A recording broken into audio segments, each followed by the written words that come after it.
Assalamualaikum warahmatullahi wabarakatuh.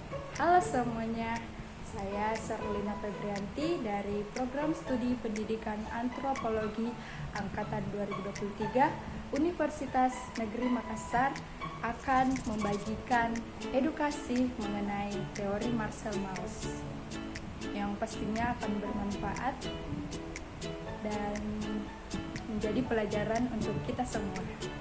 Pasti teman-teman akan bertanya, siapa sih Marcel Mauss?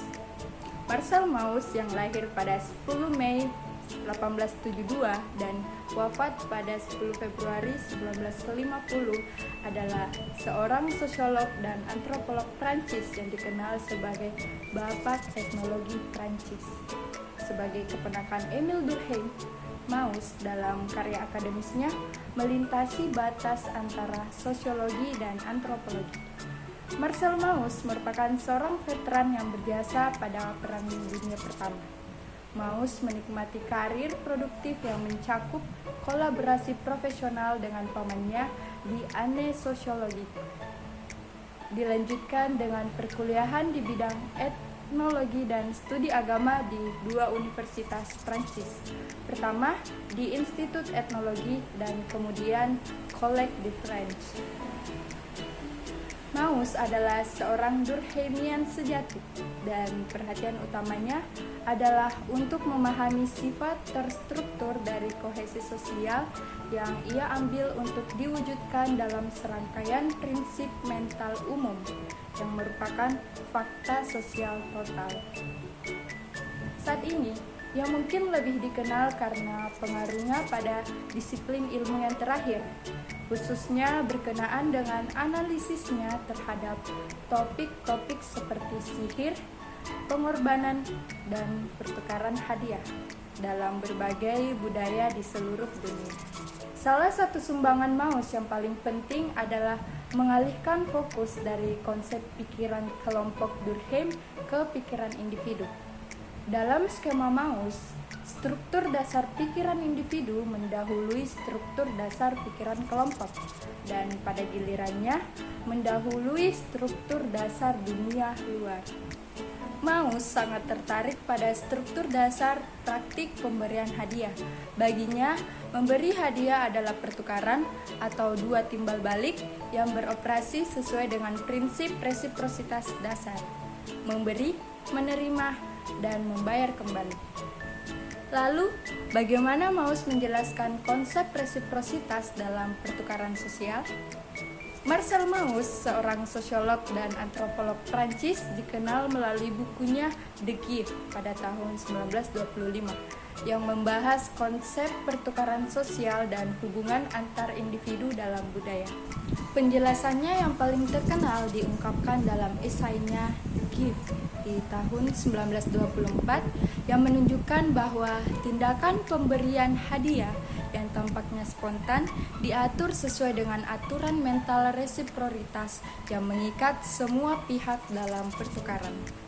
Prinsip atau struktur dasar ini dipahami sebagai logika atau lem yang menyatukan berbagai jenis institusi sosial seperti kekerabatan, agama, estetika, ekonomi, dan lain-lain.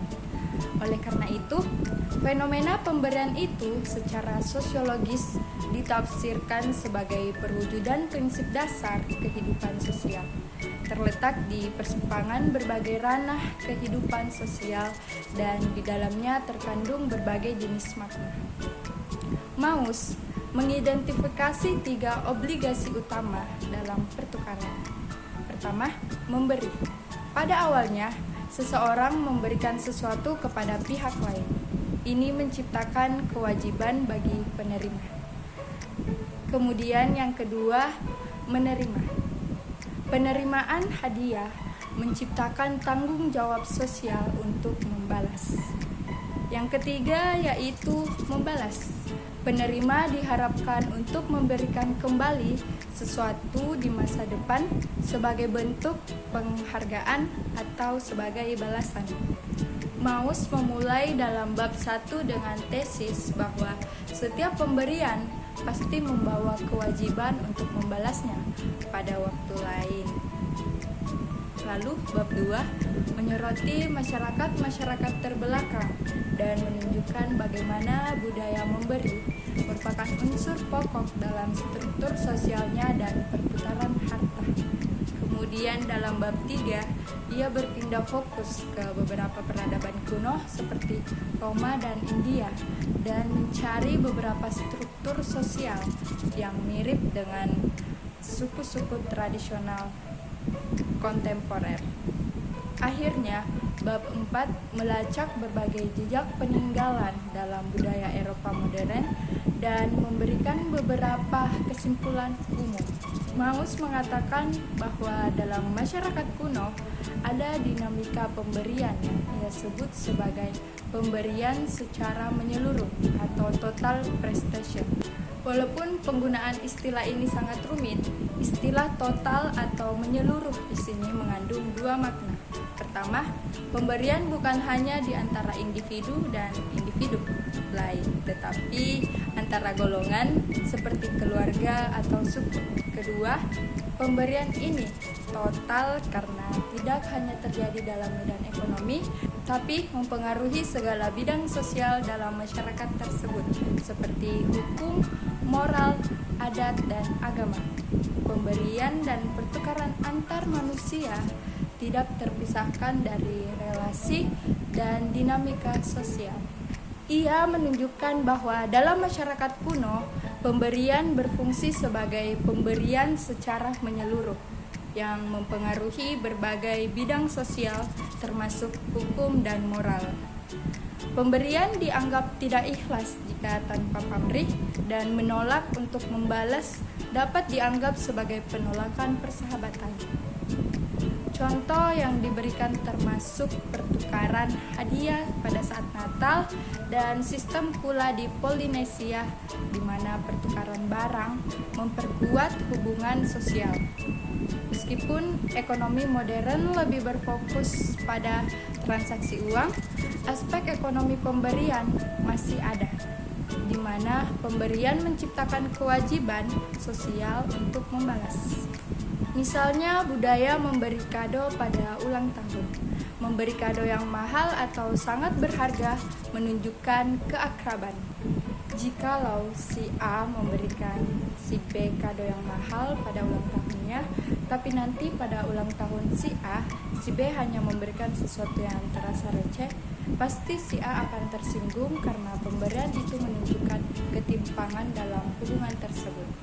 Dalam masyarakat kuno ini, Mauss menemukan sebuah ekonomi pemberian atau give economy, di mana semua barang berputar di dalam dan di antara kelompok melalui pemberian dan pembalasan budi. Di sini, dasar ekonomi terpusat bukan pada penjualan, tapi pada pemberian dan pembalasan. Dalam ekonomi yang demikian, pemberian dan penerimaan terjadi dengan gaya yang sangat personal dan bisa menguatkan sebuah hubungan sosial antara kedua pihak, baik individu maupun kelompok. Hal ini berbeda dari ekonomi uang atau money economy dalam dunia modern, di mana orang-orang menukar barang dan jasa dengan jual beli, kontrak, dan pasar. Barang yang dibeli tidak menyimpan kesan personal dari penjualnya, dan pemberi dan penjual kerap kali malah tidak punya hubungan sama sekali. Walaupun begitu, masih ada cukup banyak aspek dari ekonomi pemberian masih saja bisa ditemukan dalam dunia modern yang bercorak ekonomi uang. Mauss juga mengatakan bahwa ada semacam kekuatan sakti dalam setiap pemberian. Dalam penerimaannya, orang tidak hanya memikul amanah dan hutang budi, tetapi juga merasa seakan-akan dihantui oleh bagian dari jiwa pemberinya.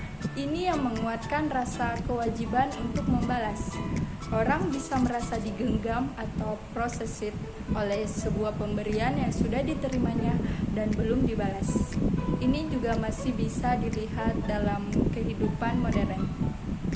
Misalnya, kalau saya ditraktir makan oleh teman, saya akan tidak enak hati sampai saya bisa turut membalasnya dengan mentraktir dia juga.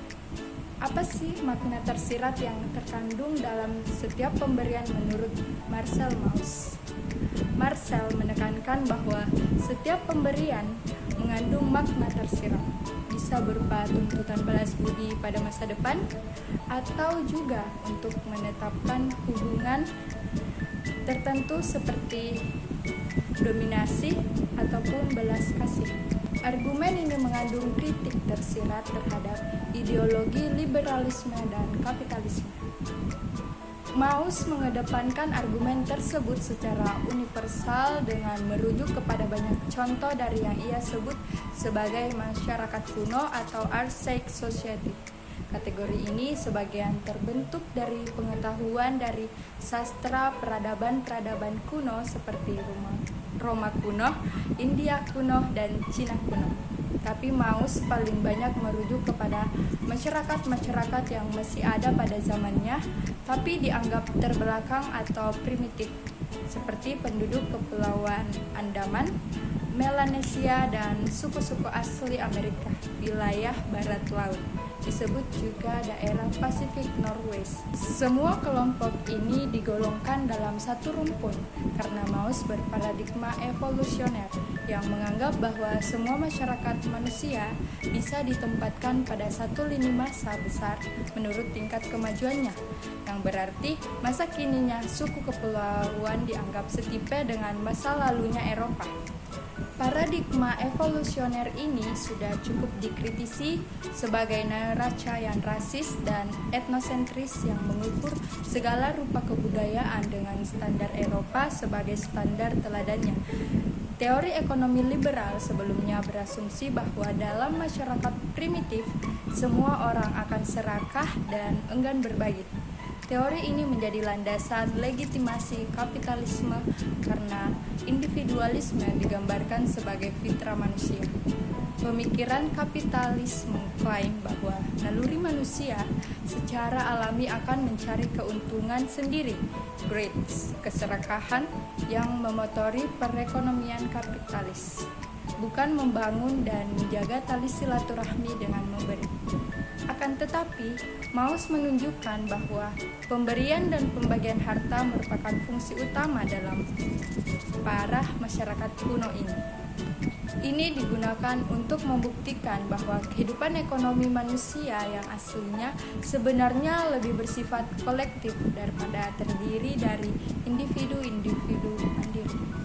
Ini menunjukkan pengertian dari value atau nilai yang berbeda dari pengertian umum dalam bidang ekonomi, yang cenderung hanya melihat value dalam akumulasi uang dan modal.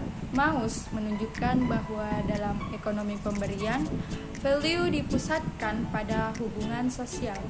Yang kaya bukan yang memiliki rumah paling besar, tapi yang mempunyai tali silaturahmi yang paling kuat dan lebar. Maka dalam masyarakat tradisional, orang yang mendapatkan keuntungan akan cenderung langsung membaginya dengan kerabatnya, atau bisa disebut kekayaan sosial, daripada menyimpannya sendiri sebagai modal kekayaan finansial. Paradigma liberal yang akrab dengan kapitalisme juga memuji kedermawaan atau charity para pemodal sebagai solusi bagi kemiskinan dan masalah sosial lainnya, dengan menggarisbawahi bahwa setiap pemberian pasti mengandung unsur relasi sosial, bisa berupa dominasi satu kelas atas kelas lain. Ia tunjukkan bahwa sebenarnya tidak ada pemberian yang ikhlas tanpa pamrih. Sekian pemaparan dari saya, semoga informasi ini bermanfaat bagi teman-teman sekalian dan memberikan pemahaman yang lebih dalam tentang bagaimana pemberian hadiah dapat memengaruhi sebuah hubungan sosial dan nilai-nilai budaya. Terima kasih. Wassalamualaikum warahmatullahi wabarakatuh.